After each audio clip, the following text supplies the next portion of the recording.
আমরা শ্রী শ্রী চৈতন্য চরিতামৃত থেকে মহাপ্রভুর ঝাড়খণ্ডে বৃন্দাবন যাত্রা লীলা শ্রবণ করতে করতে আমরা বিশ্রাম দিয়েছিলাম। ঝাড়খণ্ডের পথে যাত্রা, এই যাত্রা প্রথম ভাগ আমরা গতকাল শ্রবণ করেছি। দ্বিতীয় ভাগে আজকের আমরা শ্রবণ করব। গতকাল যেখানে বিশ্রাম দিয়ে রেখেছিলাম ঠিক তারপর থেকে আমরা শ্রবণ করব। তাহলে গতকাল আমরা কি শ্রবণ করছিলাম? হ্যাঁ, মহামুনি বেদব্যাস, মহামুনি বেদব্যাসের অবতার যে কৃষ্ণদাস কবিরাজ গোস্বামী প্রভু বা বৃন্দাবন দাস ঠাকুর, তাহারা ওই যে বনের মধ্যে শুকনো পাতা নেই, কোনো বাকল পর্যন্ত শুকিয়ে গেছে, এই রকম যে বৃক্ষ, তাদের ওই বনের মধ্যে বৃক্ষ জন্মের যে সৌভাগ্যতা, সেই সৌভাগ্যের কথা শ্রী কৃষ্ণদাস কবিরাজ গোস্বামী প্রভু তিনি বর্ণনা করতে গিয়ে তিনি বলছেন, না হইল পাপিষ্ঠ জন্ম, হইল তখন। আমার পাপিষ্ঠ জন্ম তো হয়েছে, কিন্তু তখন কেন আমার এই জন্মটা হলো না? কোন সময়? যখন নিত্যানন্দ সঙ্গে করেন নর্তন।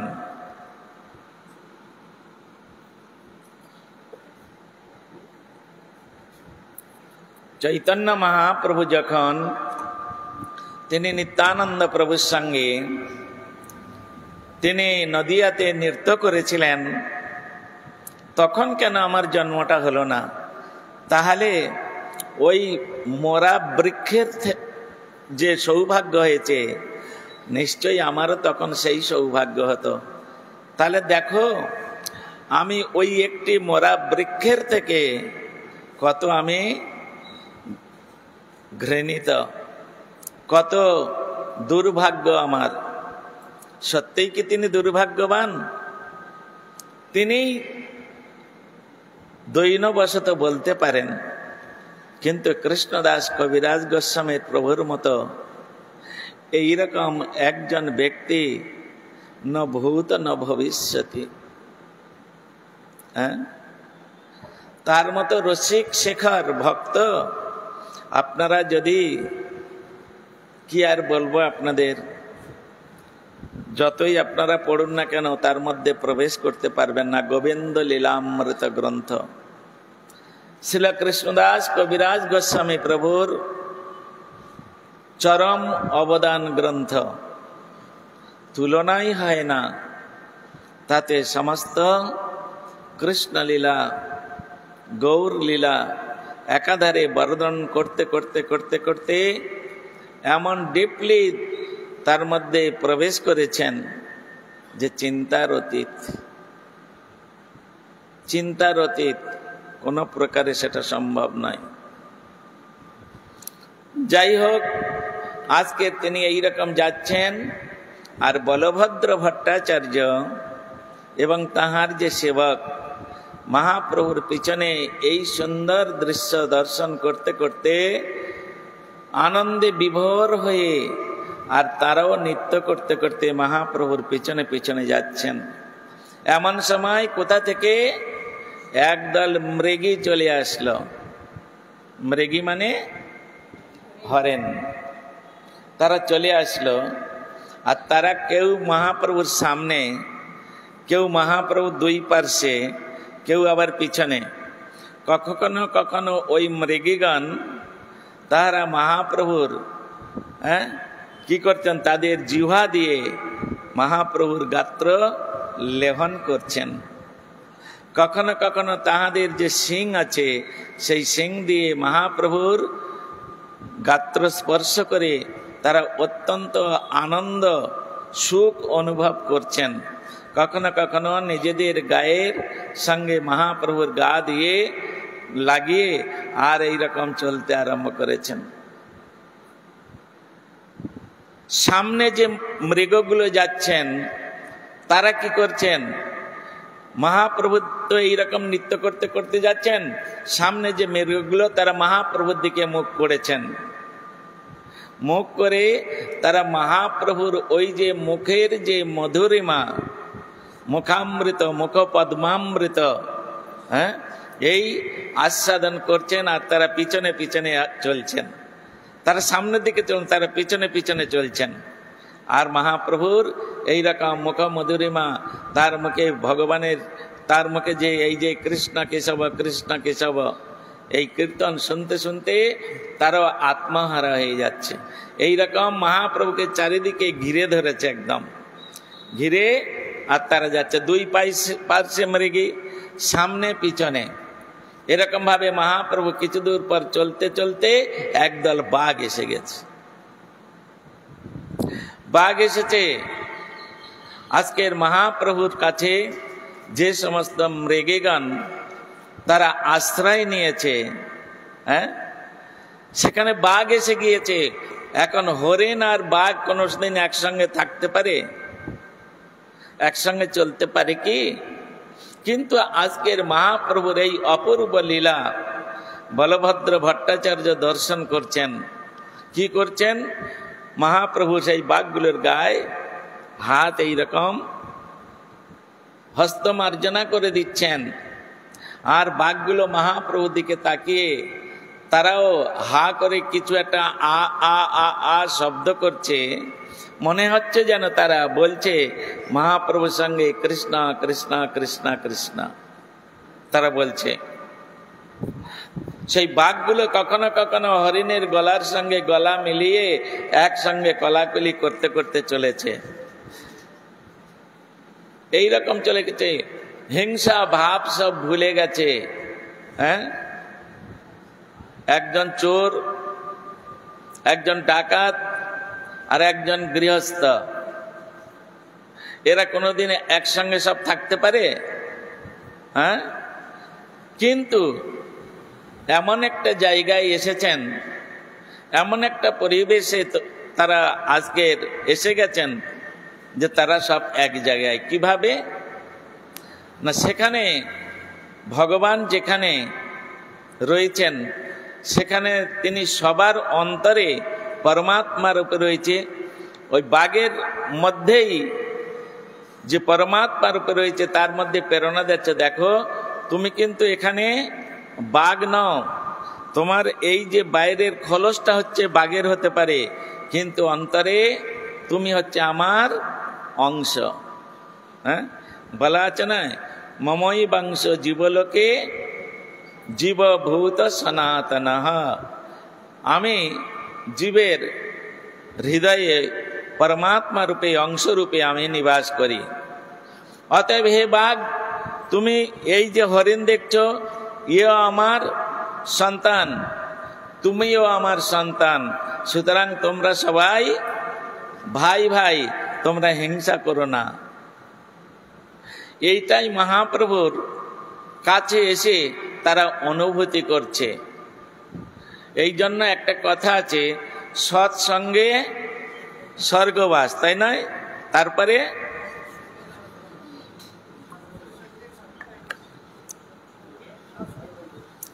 সর্বনাশ মানে নরকে বাস। হ্যাঁ, নরকে বাস। তাহলে সৎসঙ্গে স্বর্গবাস। এখন অসৎটা কে আর সৎটা কে, এটাই তো আমাদের আগে জানতে হবে। অসৎটাকে, তবে তো আমরা তাকে পরিত্যাগ করব। এখন অসৎকে সেই সম্বন্ধে যদি আমাদের কোনো আইডিয়া না থাকে, তাহলে আমরা অসৎটাকে বর্জন করতে পারি না। আবার সৎকে সেটা যদি জানা না থাকে, তাহলে আমরা সৎসঙ্গ করতে পারি না। তাহলে আমাদের প্রথমে জানতে হবে সৎকে অসৎকে। তার সৎকে আর অসৎকে এ দুটোর কথার যে মৌলিক অর্থ, সেই অর্থটা গীতার মধ্যে স্বয়ং ভগবান তিনি দিয়ে রেখেছেন। হ্যাঁ, হরি ওম তৎসৎ।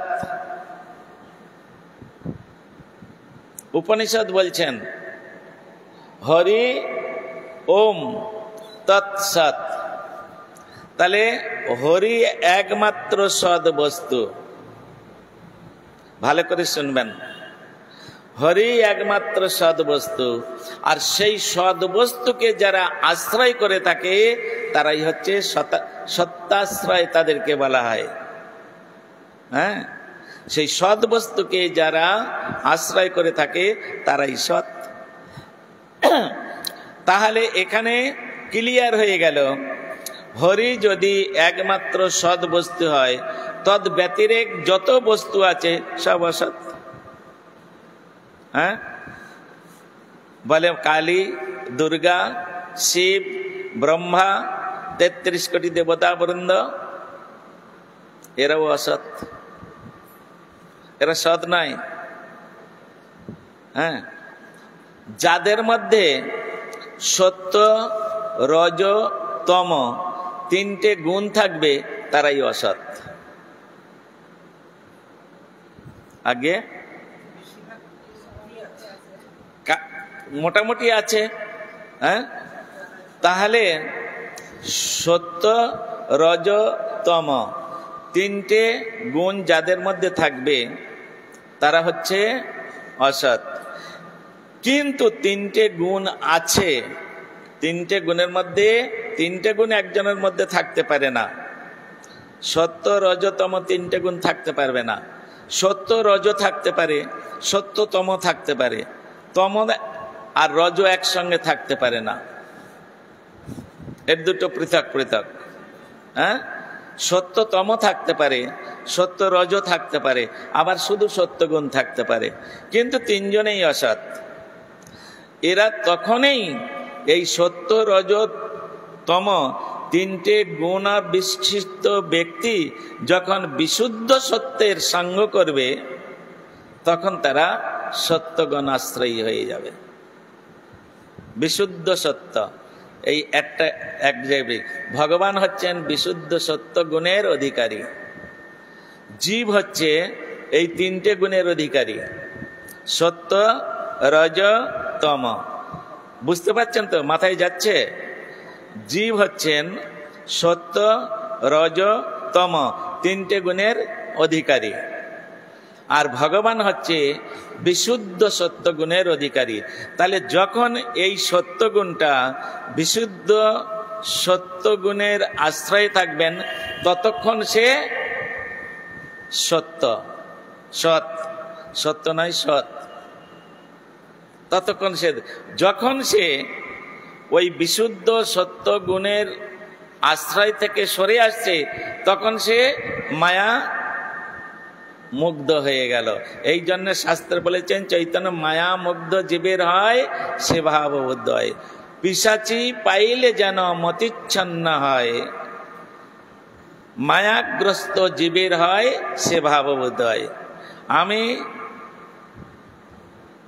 বাবলি দাস, আমার মেয়ে অমুক, আমার স্বামী অমুক, আমি একজন স্কুল টিচার বা আমি একজন ব্যারিস্টার, উকিল, এগুলো সব মায়ার পরিচয়, এগুলো সব মায়ার পরিচয়। মায়ার কবলে কবলিত হয়ে আমরা এই পরিচয়ে পরিচিত। হ্যাঁ, তাহলে যখন আমরা এর উপরে উঠে যাব, বিশুদ্ধ সত্য গুণাশ্রয়ী হব, তখন কি হবে? আমি কৃষ্ণদাস, এই তখন জীব নিত্য কৃষ্ণদাস। হ্যাঁ, তাই তাহলে তিনি তখন হবে, ওটা বাবাও বলেনি, আমিও বলি নাই, ওটা গ্রন্থ বলছে, শাস্ত্র বলছেন, সেই কথাটাই আপনার বাবা বলতেন, আমিও সেই কথাই বলছি। হ্যাঁ, তাহলে খুব সুন্দর তত্ত্ব সিদ্ধান্ত। তাহলে ভগবান হচ্ছেন বিশুদ্ধ সত্য গুণের অধিকারী, আর জীব হচ্ছে সত্য রজ তম তিনটে গুণের অধিকারী। কারোর মধ্যে রজগুণ, যেমন দেবতাদের মধ্যে রজগুণ, হ্যাঁ, দেবতাদের মধ্যে রজগুণ, আর অসুরদের মধ্যে হচ্ছে তমগুণ। তাহলে সত্যগুণ কাদের মধ্যে আছে? মুনি ঋষিরা। মুনি ঋষিরা হচ্ছে সত্যগুণের অধিকারী। দেবতারাও সত্যগুণের অধিকারী নন, অসুরগণও সত্যগুণের অধিকারী নন, কিন্তু এরা ভগবানকে পাবে যখন ওই তমগুণটা বিশুদ্ধ সত্য গুণাশ্রয়ের আশ্রয়ে থাকবে, তখন পাবে। যেমন প্রহ্লাদ মহারাজ, তিনি অসুরকুলে তার জন্ম, বলি মহারাজ অসুরকুলে জন্ম, তাদের মধ্যে তমগুণ, কিন্তু তমগুণটা বিশুদ্ধ সত্যগুণের আশ্রয়ে চলে গেছে, সঙ্গে সঙ্গে তারা সৎ হয়ে গেছে, এনারা সৎ ব্যক্তি। কিন্তু তার পিতা হিরণ্যকশিপু তিনি হতে পারলেন না। বা বলি মহারাজের বাবার নাম কি জানেন? হ্যাঁ,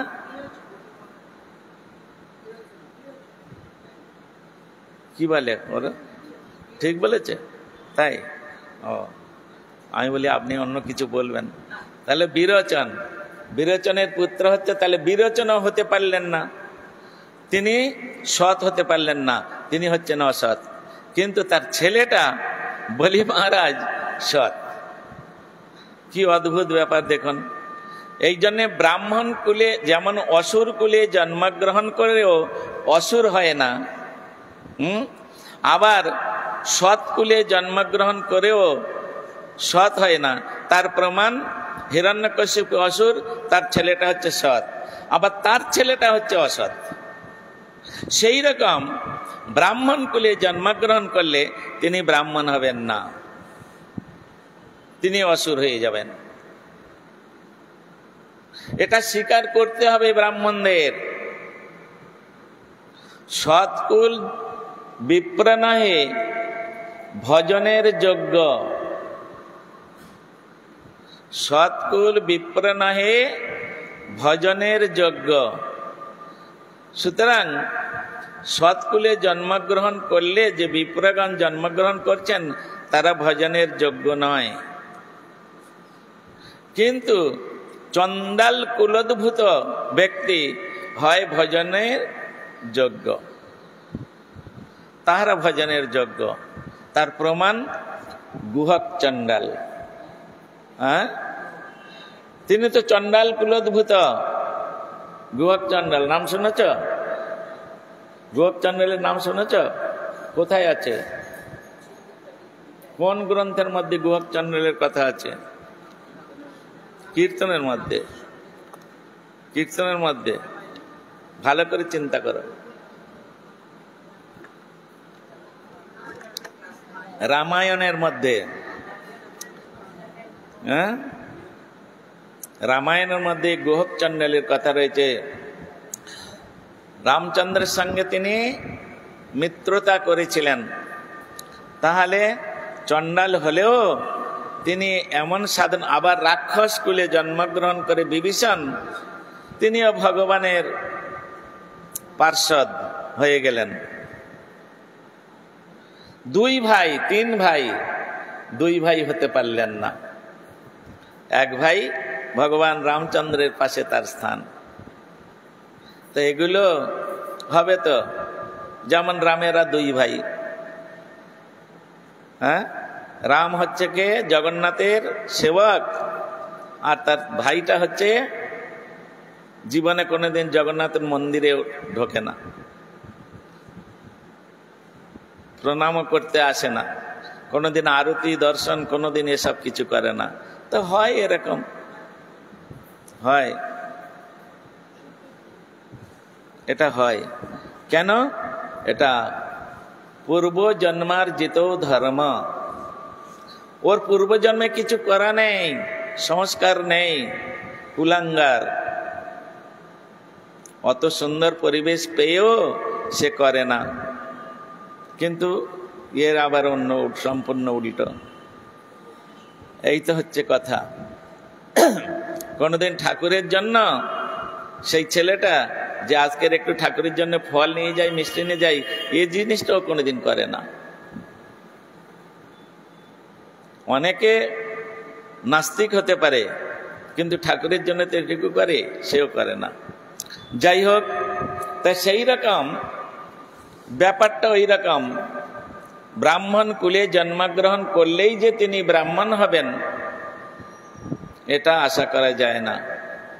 তা সেই জন্য এখানে ওই বৃক্ষগণ তাহারাও নিজেদেরকে ধন্য বলে মনে করছেন যে আমরা এই ঝাড়খণ্ডের বনে জন্মগ্রহণ করাই আমাদের সার্থকতা হয়ে গেল। আর আমাদের জন্ম হবে না। ভগবানের যদি কোনো দিন কেউ একবার দর্শন পায় মা, তাহলে তার আর জগতে জন্মগ্রহণ, সে মুসলমান হোক, খ্রিস্টান হোক, জৈন হোক, তিনি অসুর হোক, রাক্ষস হোক, মানব হোক, মানবী হোক, পশু হোক, কীট হোক, পতঙ্গ হোক, যদি ভগবানকে কেউ একবার তার শ্রীমূর্তি দর্শন করেন, তাহলে তার আর জীবনে মাতৃগৃহে প্রবেশ করতে হবে না। জন্ম মরণ মালা তার চিরদিনের জন্য মুছে যাবে। তিনি নিত্যকাল গোবিন্দের ধামে গিয়ে যে কোনো একটা সেবা নিয়ে তিনি নিত্যকাল সেইখানে সেবা করবে। কি মিনাদি, তুমি যেতে চাও সেরকম জায়গায়, নাকি নাতি নাতনি নিয়ে এখানে থাকবে? বলো কি করবে? তোমার মেয়ে, তোমার নাতি নাতনি এইসব নিয়ে থাকবে, না ওইখানে যাবে? হ্যাঁ, সেরকম তো লক্ষণ কিছু দেখা যায়নি। লক্ষণ তো একটা আছে। হ্যাঁ, বলে যে বৃক্ষের মধ্যে ফল ফুল হবে, সেই বৃক্ষটা যখন কুঁড়ি আসে তখন বোঝা যায়। আম কেমন হবে আগে থেকে বলে যায়। যারা খুব অভিজ্ঞ আম চাষি না, এই গাছটায় মুকুল আসলে বলে দেয় এই গাছটায় এবছর কিরকম আম হবে। যারা খেতি করে, ধান খেতি, ধান গাছ দেখলে তারা বলে দেবে এবছর ধান গাছে কিরকম ধান হবে। হ্যাঁ, তা সেই রকম গুরু বৈষ্ণবগণ তারা বোঝে যে কিভাবে, যদি তার ওখানে যাওয়ার ইচ্ছা আছে কি না, না এই জগতে নাতি নাতনি আত্মীয় স্বজন তাদেরকে নিয়ে থাকার ইচ্ছা আছে আছে কি না, সেটা আমি কি করে বলবো? আমি তো অন্তর্যামী নয়, তোমার অন্তরের কথা আমি কি করে বলবো? কারণ আমরা সবসময় মুখে একরকম বলি আর কাজে একরকম করি। এটা হামেশাই মুখে একরকম বলি, কাজে একরকম করি। ওটা শুধু আপনি নয়, আমিও বলি, আমিও করি। হ্যাঁ, তা সুতরাং আমাদের ওই জগতে যাওয়া তো খুব কষ্টকর ব্যাপার, খুব কষ্টকর ব্যাপার। ওই বৃক্ষগুলো তারা চলে যাবে, কারণ তাদের গোবিন্দ দর্শন হচ্ছে। আমরা এত হরিনাম করছি, এত প্রসাদ সেবা করছি, এত কান্নাকাটি করছি, গোবিন্দ দর্শন হচ্ছে কি? কেন হচ্ছে না? আমাদের মধ্যে দুটো জিনিসের খুব প্রভাব। একটা হচ্ছে কপটতা, হ্যাঁ, আর একটা হচ্ছে মিথ্যাবাদী। মিথ্যা কথা না বললে দিন চলবে না, আর কপটতা না করলে সংসারে ভ্রমণ করা চলবে না। এই দুটোর জন্য ভগবান আমাদের দর্শন দেয় না। গাও পুনঃ পুনঃ গৌরাঙ্গের গুণ, সরল হইয়া মন, এভব সাগরে এমন দয়াল না দেখি যে এত। ওই এখানে যতই আমরা মাথা নাড়ি, যতই ঠোঁট নাড়ি, যতই জিভা কাটি, আর যতই যা করি, আমি বলেছি এই যে গেটটা পার হলেই সব এখানের পাট এখানে ঝেড়ে দিয়ে আর ওখানে গিয়ে সব নাতি নাতনি নিয়ে ব্যস্ত, স্ত্রী পুত্র পরিবার নিয়ে ব্যস্ত। তখন আর মনেই থাকবে না এইসব কথা। এই জন্যে শ্রীল ভক্তিবিনোদ ঠাকুর তিনি বলেছেন, বিষয়েতে প্রীতি এবে আছে আমার, সেই মতো প্রীতি হোক চরণে তোমার। মুখস্থ করে রেখেছি সকলেই, আমিও একদম মুখস্থ করে রেখেছি, কিন্তু কার্যক্ষেত্রে ফেল করে বসে আছি। যখন পরীক্ষা দিতে যাচ্ছি তখন ফেল করে বসে আছি। এত সহজ নয়। এই জন্যে এখানে সেই ব্যাঘ্র এবং মৃগী তাদের চেতনার উদয় হয়েছে, তাদের মধ্যে হিংসা বৃত্তিটা চিরদিনের চলে গেছে। কেন? তারা পশু জাতি, তারা হিংস্র জাতি, কিন্তু ওই যে বিশুদ্ধ সত্য ভগবানের সান্নিধ্য লাভ করেছেন। সিংহগুলো, বাঘগুলো, হ্যাঁ, তারা বিশুদ্ধ সত্য ভগবানের সঙ্গ লাভ করেছেন, এই জন্য তাদের মধ্যে থেকে হিংসা বৃত্তি চলে গেছে। আমরা ঠাকুরকে জড়িয়ে ধরে বসে থাকলে কি হবে? আমাদের মধ্যে থেকে হিংসা বৃত্তি যায় না কেন? আমাদের বুদ্ধি এটা পাথরের ঠাকুর। হ্যাঁ, আমাদের বুদ্ধি এটা পাথরের ঠাকুর। সেই জন্য তো, আর এই ঠাকুরটাকে গোপাল ভট্ট গোস্বামী তিনি চিন্তা করেছিলেন, পাথরের ঠাকুর তোমাকে কে বলেছে? তুমি ওই রূপেই আমার কাছে সেবা গ্রহণ করছো। তুমি জগৎকে জানিয়ে দাও তুমি পাথরের ঠাকুর নাও। কান্নাকাটি করছেন, কেন তুমি আমার কাছে এরকম থাকবে? জগতের লোক কেন তোমাকে পাথর বলবে? আমাকে শুনতে হবে। হ্যাঁ, শালগ্রাম রূপে কান্নাকাটি করছে। তুমি যদি আজকের মধ্যে না জানিয়ে দাও জগৎকে যে তুমি পাথর নাও, তাহলে আমি আজকের থেকে উপবাস করতে লাগলাম। যতদিন পর্যন্ত তুমি লোককে, জগৎকে না জানাবে ততক্ষণ আমি উপবাস করবো। রাত্রে বেলায় বললেন কান্নাকাটি করছিস কেন? যা দরজা খুলে গিয়ে দেখ, যা শালগ্রাম শিলা ফেটে চলে গেছে, তার মধ্যে থেকে বিরাট বড় একেবারে ত্রিভঙ্গ ভঙ্গিমা রূপং বেণুরন্ধকরাঞ্চিতম দ্বিভুজং সর্বদেবেশং রাধা লিঙ্গিত বিগ্রহম। কত সুন্দর বিগ্রহ সেখানে। এখনো পর্যন্ত রাধারমণ মন্দিরে তিনি সেবিত পূজিত হচ্ছেন। আমার সঙ্গে কথা বললেন, না বললে কি হবে? একজনের সঙ্গে তো তিনি কথা বলছেন। তাহলে তিনি যখন কথা বলছেন তিনি পাথর হন কি করে? পাথর কোনোদিন কথা বলে? আর আমি তো তাকে পাথর ভেবেই বসে আছি, এই জন্য আমার সঙ্গে কথা বলে না।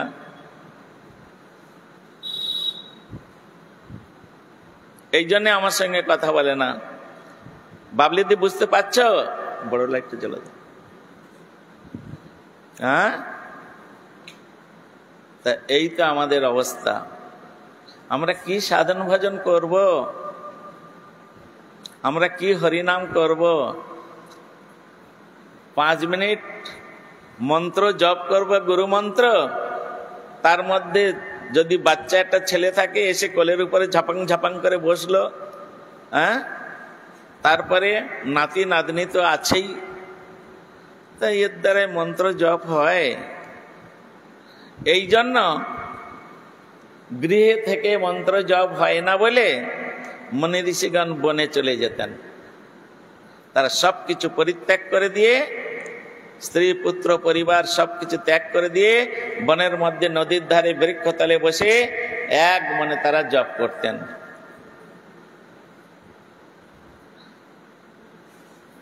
তারা মনটাকে ভগবানের পাদ পদ্মে সমর্পণ করে দিয়ে চক্ষু বন্ধ করে, আর তারা ভগবানের রূপের কথা, লীলার কথা চিন্তন করতে করতে করতে করতে তারা মন্ত্র জপ করছেন। আর মন্ত্র জপ করতে করতে করতে করতে তবে সিদ্ধি লাভ হচ্ছে। আমরা কেউ 50 বছর, কেউ 60 বছর, কেউ 10 বছর, কেউ 40 বছর ধরে মন্ত্র জপ করছি, কোনোই ক্রিয়া হয় না। বরং আগে যদিও একটু ভালো করে জপ করতাম, এখন তাড়াতাড়ি করে সেরে দিতে পারলে বাঁচি। হ্যাঁ, যেখানে 10 মিনিট লাগে সেখানে যদি 8 মিনিটে সেরে দেওয়া যায় ভালো। এই তো আমাদের মন্ত্র জপের সমস্ত চেষ্টা। এই রকম চিন্তা ভাবনা নিয়ে ভগবানকে দর্শন পাব, এটা তো আশা করা যায় না, এটা আশা করা যায় না। ভজিতে ভজিতে সময় আসিলে এ দেহ ছাড়িয়া দিব।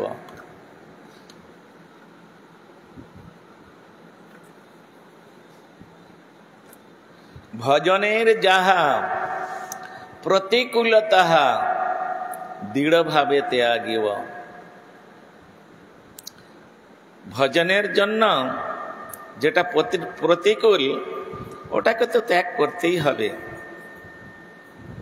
যোগ দেখেছেন? যোগের এক নাম হচ্ছে জলৌকা। যোগের এক নাম হচ্ছে জলৌকা। শাস্ত্রে বলেছেন সাধক সাধিকা কেমন হবে? জলৌকাবৎ। জলৌকাবৎ, পিছনের ঘাসটা আগে ছাড়বে, তবে সে সামনের ঘাসটা ধরতে পারবে। সে যদি মনে করে পিছনের ঘাসটা আমি ধরে রাখবো আর সামনে এগিয়ে যাব, এটা কোনোদিন হয় না। তা আমরা সেই রকম নাতি নাতনি সব কিছু থাকবে, সংসার সব কিছু থাকবে, হ্যাঁ, তার মধ্যে আমি হরিনাম করব, ভগবানকে পাবো বলে, এটা কোন শাস্ত্রে আছে? তাহলে কেন ভক্তি সিদ্ধান্ত সরস্বতী ঠাকুর তিনি তার লেখনীর মধ্যে লিখছেন, দুষ্ট মন তুমি কিসের বৈষ্ণব, হ্যাঁ, প্রতিষ্ঠার তরে নির্জনের ঘরে তব হরিনাম কেবল কৈতব। দুষ্ট মন তুমি কিসের বৈষ্ণব। ওই কীর্তনটার মধ্যে তিনি লিখছেন, সম্বন্ধ সহিত আসক্তি রহিত বিষয় সমূহ সকলি মাধব, কামিনীর কাম নহে তব ধাম, তাহার মালিক কেবল যাদব। স্ত্রী পুত্র পরিবার থাকবে, কারণ গৃহস্থটা তো আশ্রম, ওটা থাকবে, কিন্তু আমরা ওই কুকুর শিগালের মতো রেখে দিয়েছি স্ত্রী পুত্র পরিবারের মধ্যে। শ্রীবাস পণ্ডিতের মতো মনটাকে তৈরি করো, হ্যাঁ। পুত্র আছে বলে, শ্রীবাস পণ্ডিতের পুত্র একটি মাত্র পুত্র ছিল, যখন পুত্রটা চলে গেল শ্রীবাস পণ্ডিত কি করেছিল? মাথা তো আমরা খুব নাড়ছি আর জেনে শুনে সব বসে আছি। এই সমস্ত বিষয়গুলো আমাদের চিন্তন করতে হবে, বিশেষ করে যারা সাধক সাধিকা, যাদের অন্তত এই হৃদয়কে নির্মল পবিত্র করে দিয়ে আর হৃদয় সিংহাসনে জগন্নাথকে যদি কেউ বসাতে চান, তার ওই রকম সুন্দর বিচারটা নিতে হবে, শ্রীবাস পণ্ডিতের বিচারটা নিতে হবে।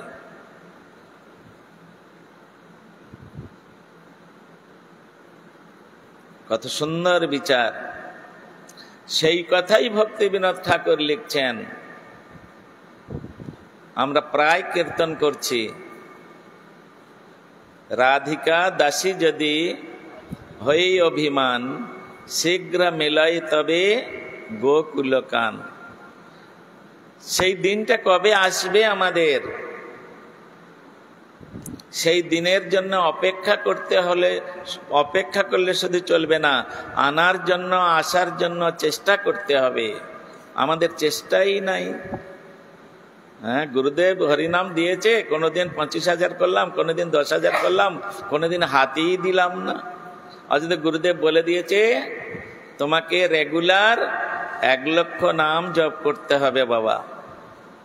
যেদিন তুমি 1 লক্ষ নাম জপ করতে পারবে, সেদিন তোমার 3 বেলা প্রসাদ পাওয়ার অধিকার আছে। যেদিন তুমি 3 বেলায় 1 লক্ষ নাম জপ করতে পারবে না, তোমার উপবাস থাকতে হবে। 3 বেলা প্রসাদ পাওয়ার অধিকার তোমার নেই। এটা তো গুরুদেবের কথা। তা আমরা তো লঙ্ঘন করছি, সেটা পারছি না, করছি না। তাহলে গুরু আজ্ঞা লঙ্ঘন হচ্ছে কিনা, গুরুকে অবজ্ঞা করা হচ্ছে কিনা? এখানেই তো আমাদের প্রথমেই সাধু চরণে অপরাধ হয়ে যাচ্ছে। গুরুদেব হচ্ছেন তিনি প্রধান সাধু, তিনি পরম সাধু, তার বাক্য আমরা রাখতে পাচ্ছি না, তা আমরা সাধন ভজনটা করব কেমন করে? যার দ্বারাই আমরা সাধন ভজনের মধ্যে প্রবেশ করব, সাধন ভজনে এগিয়ে যাব, তাকেই আমরা লঙ্ঘন করছি, তার বাক্য লঙ্ঘন করছি।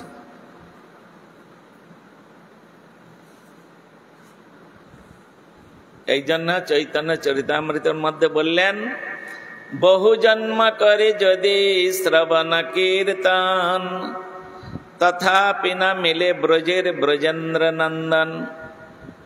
আবার ওই গ্রন্থের মধ্যে অন্যত্র বলছেন, এক কৃষ্ণ নামে ভাই যত পাপ হরে, পাপী হইয়া তত পাপ করিতে না পারে। কত সুন্দর কথা! কি করে সামঞ্জস্য করব দুটো কথার? এক জায়গায় বললেন বহু জন্ম করে যদি শ্রবণ কীর্তন, তথাপিও ভগবানকে পাওয়া যাচ্ছে না। আবার এক জায়গায় বলছেন এক কৃষ্ণ নাম করলে যত পাপ নষ্ট হয়, পাপী সারা জীবনে অত পাপ করতে পারে না। এর তাৎপর্য এই যে এক নাম কৃষ্ণ নাম বলেছেন, এটা হচ্ছে অপরাধ শূন্য নাম। এটা হচ্ছে অপরাধ শূন্য নাম। এর মধ্যে কোনো কপটতা নেই, এর মধ্যে কোনো মাৎসর্যতা নেই, এর মধ্যে কোনো হিংসা নেই, দেশ নেই, অভিনিবেশ নেই, বিদ্বেষ নেই। এই যে নাম একেবারে অপরাধ শূন্য নাম। কোন প্রকার 10 প্রকার যে অপরাধ রয়েছে, সমস্ত অপরাধ শূন্য হয়ে যিনি এই নাম নেবেন, তার হতে পারে, তার হৃদয় থেকে সমস্ত পাপ চলে যেতে পারে। আর ওখানে কি বললেন? বহু জন্ম করে যদি শ্রবণ কীর্তন। অপরাধ শূন্য নাম যদি বহু জন্ম ধরে করে, তো তিনি ভগবানকে পেতে পারেন না, তিনি ভগবানকে পাচ্ছেন না, ভগবান তাকে দর্শন দিচ্ছেন না। তাহলে আমরা পেট খারাপ করেছে, ডাক্তারের কাছে গিয়েছি, ওষুধ খাচ্ছি, আবার পাঁপড় ভাজা, কাঁঠাল খুব করে চালাচ্ছি। আমের সিজনে আম, কাঁঠালের সিজনে, এগুলো সিজন বসতে এগুলো ছাড়া যায় তো তোমার পেট খারাপ সারবে তো? তোমার ওষুধে কোনো কাজ করবে তো? গুরুদেব যে মন্ত্র দিয়েছেন এটা হচ্ছে ওষুধ। আর পেট খারাপ মায়াভূতে ধরেছে আমাদের, মায়াভূত আমাদের ধরেছে, এটা হচ্ছে পেট খারাপ। আর সাধুর কাছে গিয়েছি, সাধু ওষুধ দিয়েছে, হরিনাম রূপ ওষুধ। আর এদিকে কাঁঠাল, আম, পাঁপড় ভাজা, মানে এগুলো সংসারের স্ত্রী পুত্র পরিবার, এই সব কাল, এগুলো পাঁপড় ভাজা।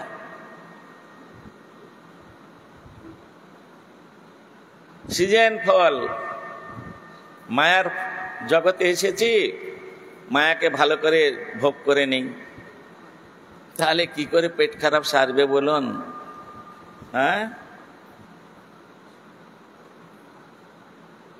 কি করে পেট খারাপ সারবে? কি শুনছ, কি বুঝছ?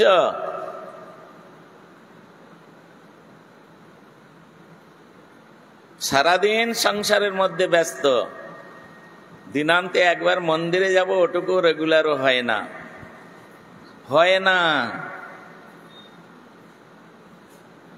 এটা তো ডিভাইন স্কুল, স্কুলে না গেলে, আজকের যদি আমি স্কুলে না আসি, আজকের যে সাবজেক্টটা আলোচনা হলো ওটা তো আমার আর জানা হলো না।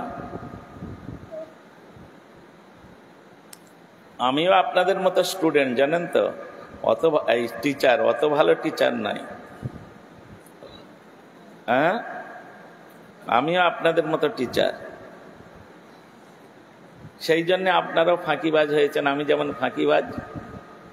আপনারাও স্টুডেন্টগুলো ফাঁকিবাজ হয়েছে। কত করে বলি টাইমলি অন্তত স্কুলে আসো, আসবে না। অর্ধেক ক্লাস হয়ে যাবে তখন সব আসবে, কেউ ক্লাসের শেষের মুখে আসবে। এই রকম সব। এদের জীবনে কি করে উন্নতি হবে?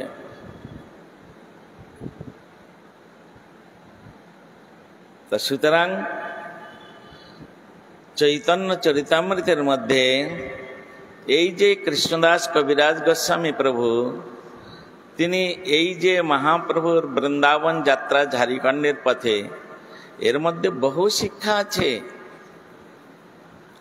আজকাল তাদের মধ্যে সরলতা দেখে এই যে বাঘ, সিংহ, হরিণ একসঙ্গে কলাকুলি করতে করতে যাচ্ছে, তার মানে আমরা কোনোদিন পারবো? দুই গুরু, একই গুরুর শিষ্য, একই মন্ত্র জপ করি, এ ওর সঙ্গে কথা বলে না, ওর সঙ্গে কথা বলে না, এর ছায়া ও মারাতে পারে না, ওর ছায়া ও মারাতে পারে না। বারে বা, এসব আবার কি? সাধন ভজন রাজ্যে এইরকম কোন বিচার আছে নাকি? চিন্তা ভাবনার বিষয়।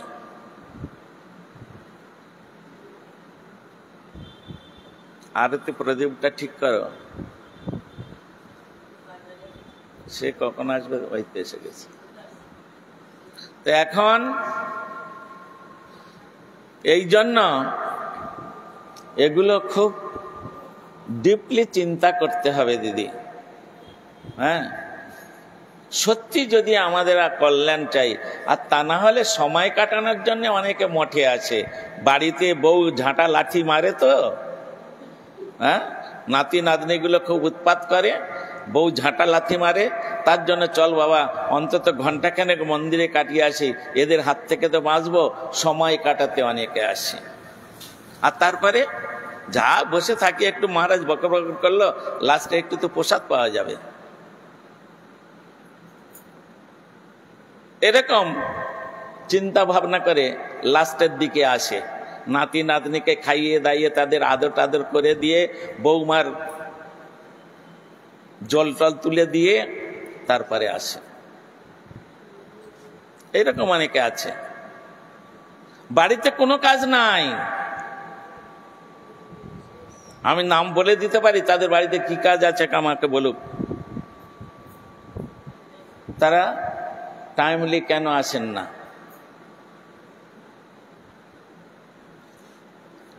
এসব বিষয়বস্তুগুলো, এগুলো হচ্ছে কি, এদেরকে বলা হয় লেজি ম্যান। হ্যাঁ, এদের জীবনে কোনোদিন উন্নতি হয় না, এদের জীবনে কোনোদিন উন্নতি হয় না।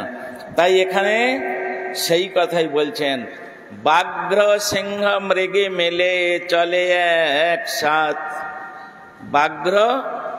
ব্যাঘ্র সিংহে হরিণ মিলে চলে একসাথ, একসঙ্গে যাচ্ছে। আর এই রকম চলছে দেখে মহাপ্রভুর কি হলো জানেন? মহাপ্রভুর মনে হচ্ছে বৃন্দাবনের কথা মনে হচ্ছে। হ্যাঁ, ঝাড়ি ঘন্টে চলিতে প্রভুর হইল বৃন্দাবন স্মরণ। তখন হরিণের গায়ে একদিকে হাত বুলাচ্ছে, একদিকে বাঘ আছে তার গায়ে হাত বুলাচ্ছে। আহা, কি মধুর দৃশ্য! হ্যাঁ, আর ওই যে বাঘ, সিংহ, ভাল্লুক সব এসে একসঙ্গে মহাপ্রভু চারিদিকে ঘুরে বেড়াচ্ছে, যাচ্ছে, এই দেখে ওই বলদেব ভট্টাচার্য ভয়ে তো একবার কম্পিত হচ্ছে। হ্যাঁ, সে ভয়ে একধারে হয়ে যাচ্ছে, কখনো কখনো মহাপ্রভুর পিছনে একদম মহাপ্রভুর কাপড়ের সঙ্গে মিশে যাচ্ছে ভয়ে। কিন্তু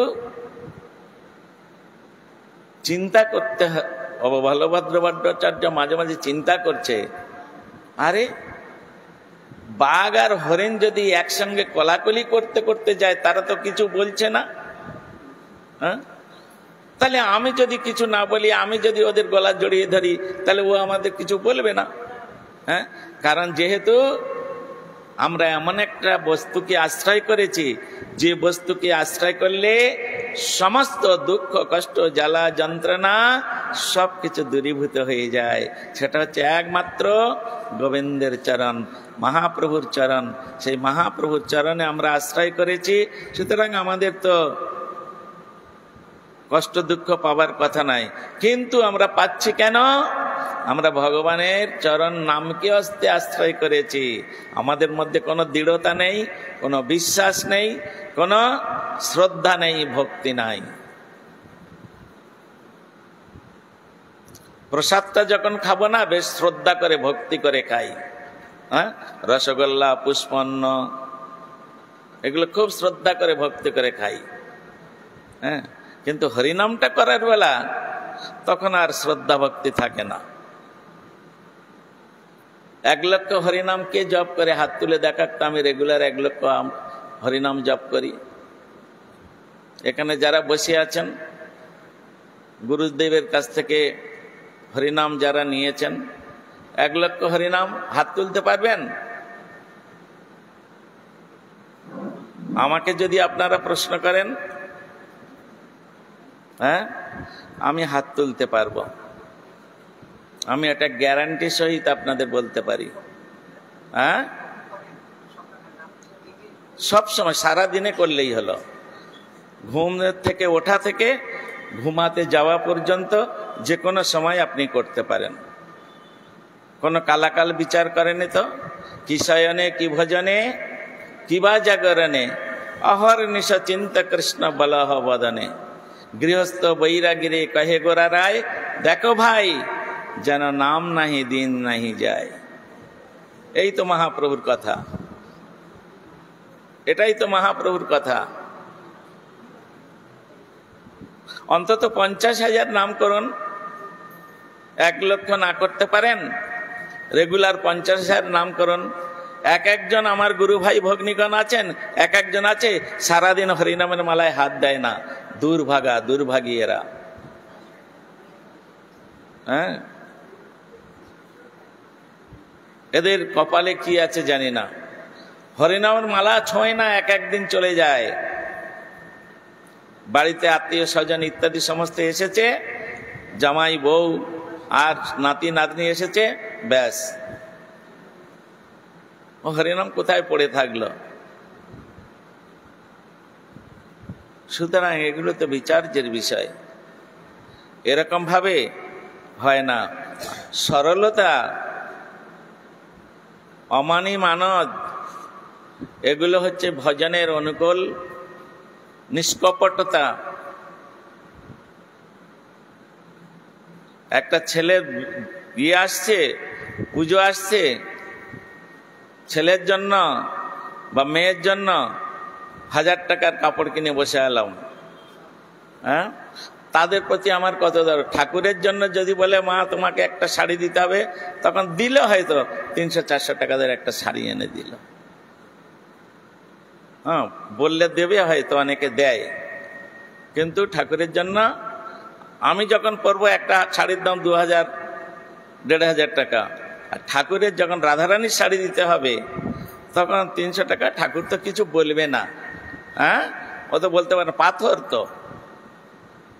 উনি হাসেন। হ্যাঁ, ওই বিগ্রহের মধ্যে থেকে হাসেন, বলে বাবা তোর অন্তরটা আমি দেখছি। হ্যাঁ, তিনি অন্তরের কথা সব জানে। আমি হয়তো বুঝতে পারি না, কিন্তু আমার রাধারানী সব বোঝেন। বলেছিলাম না একটা গল্প, এক সময় নবদ্বীপে একটা জায়গা কেনার জন্য যে টাকা দরকার তার থেকে 5,000 টাকা কম হয়েছিল। গুরু মহারাজ রাধারানীর কাছে গিয়ে প্রার্থনা করেছিলেন, তোমার গলার হারটা আমাকে দাও। দিলেন, পড়ে গেল হাতটা, অটোমেটিক খসে পড়ে গেলেন। ভক্তের কথা ভগবান তো শোনেন। অটোমেটিক পড়ে গেল। হাতটা নিয়ে হরপ্রসাদ মল্লিক, এখনো পর্যন্ত নবদ্বীপে বিখ্যাত স্বর্ণকার, এখনো পর্যন্ত। অত বড় স্বর্ণকার নবদ্বীপে আর নেই। হরপ্রসাদ মল্লিক অ্যান্ড সন, তার কাছে হারটা জমা দিয়ে 5,000 টাকা নিয়ে আসলেন, একটা বেশিও নয় একটা কমও নয়, 1 টাকা। জায়গাটা নিলেন, রাধারানীর কাছে বলে রেখেছিলেন আমার টাকা হলে আপনার হার নতুন করে আবার তৈরি করে দেব। হ্যাঁ, বছর 2 চলে গেল, কিন্তু হার তো দিচ্ছেন না। রাধারানী চেয়ে বলে, কিরে আমার হারটা বানাতে হবে না? দিবে, তোর তো এখন পকেটে ভালোই টাকা আছে, মোরার পকেটে কত টাকা আছে দেখুন। কিন্তু রাধারানীর গলার হার কিনে দিচ্ছে না। বলছেন গুরুদেবকে, কিরে বামন আমার হারটা দিবি না? এই তখন সঙ্গে রাধারানী, গুরুদেব শুয়ে আছেন আর এইরকম ভাবে বলছেন, রাধারানী মাথার কাছে দাঁড়িয়ে। ব্যাস উঠে সঙ্গে সঙ্গে উনি ডাইরেক্টে দিলেন, কালকের আমি তোমার জন্য হার কিনে আনব। তাই করলেন। তো তিনি পাথর না? তিনি পাথর?